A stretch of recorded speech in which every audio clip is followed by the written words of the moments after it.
మహాగణపతి నిమజ్జనానికి ఏర్పాట్లు చురుగ్గా సాగుతున్నాయి. దానికి సంబంధించిన బ్రేకింగ్ ఇది. వెల్డింగ్ పనులు పూర్తి చేస్తున్నారు వర్కర్స్. వెల్డింగ్ పనుల కోసం మచిలీపట్నం నుంచి 20 మంది వర్కర్స్ వచ్చారు. ఇవాళ మధ్యాహ్నం నుంచి కర్రల్ని తొలగించే ప్రక్రియ మొదలవబోతోంది. సాయంత్రం కలశ పూజ ఉంటుంది. రేపు ఉదయం 6 గంటలకు ఖైరతాబాద్ మహాగణపతి శోభాయాత్ర స్టార్ట్ అవుతుంది. అంటే అంతకంటే ముందే ఉదయం చివరి పూజలన్నీ జరిగిపోతాయి. 5 o'clock తర్వాత 6 o'clockకి అక్కడి నుంచి మహాగణపతి శోభాయాత్రకి రెడీ అవుతారు. సో రేపటి నిమజ్జనం కోసం ఎలాంటి బందోబస్తు ఏర్పాట్లు చేశారు? సెంట్రల్ జోన్ డీసీపీ శిల్పవల్లి ఏమంటున్నారో మా సీనియర్ కరెస్పాండెంట్ రంజిత్ వివరాలు అందిస్తారు. శోభాయాత్ర ఏర్పాట్లపై మనతో మాట్లాడడానికి ప్రస్తుతం central zone DCP Shilpavalli madam గారు మాట్లాడుతున్నారు. మేడం, ఈ శోభాయాత్ర సందర్భంగా ఎలాంటి బందోబస్తు ఏర్పాట్లు చేస్తున్నారు? ఈ ఖైరతాబాద్ గణనాథుడు అంటే గతంలో ఏసారి అయితే ఏ టైంకి అయితే నిమజ్జనం జరిగిందో ఈసారి కూడా అలాగనే జరుగుతుందా? ఇలాంటి ఏర్పాటు గతంలో జరిగినట్టుగానే ఈసారి కూడా జరుపుదామని అనుకుంటున్నాము.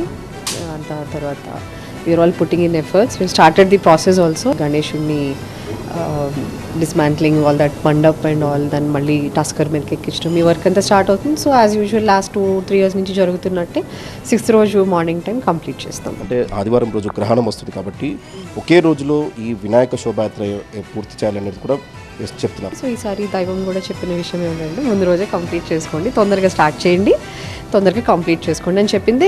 సమితి వాళ్ళు కూడా అందరికీ చెప్తున్నారు. ప్రాబబ్లీ మేము ఈ రోజు రేపు ఎల్లుండి కూడా అందుకే ప్రిపేర్ అయ్యి ఉన్నాం. ఈ శోభాయాత్రను చూసేందుకు ఒక హైదరాబాద్ నుండే కాదు, చుట్టుపక్కల జిల్లాల నుండి కూడా పెద్ద సంఖ్యలో వస్తారు. అది కూడా మీ జోన్ పరిధిలో ఎక్కువగా ఈ ట్యాంక్ బండ్ కావచ్చు, ఈ నెక్లెస్ ఈ రోజు చుట్టుపక్కలనే పెద్ద సంఖ్యలో భక్తులు వస్తుంటారు.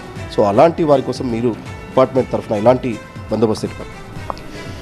క్రౌడ్ కంట్రోల్ మెజర్స్కి సంబంధించి తగిన సిబ్బందిని సిపి గారు మా జోన్కి ఇవ్వడం జరిగింది. అట్లనే బ్యారికేడింగ్ అవ్వచ్చు, తర్వాత ఒకవేళ ఇమర్షన్ పాయింట్ వరకు వచ్చి చూడలేకపోయినా కూడా అక్కడక్కడ ఎల్ఈడి స్క్రీన్స్ కూడా ఏర్పాటు చేస్తున్నాం. అందరూ ఒకటే దగ్గరకు వచ్చి చూడాల్సిన అవసరం లేకుండా command control rooms, CCTV monitoring, drone monitoring ఇవన్నీ కూడా పెట్టడం జరిగింది.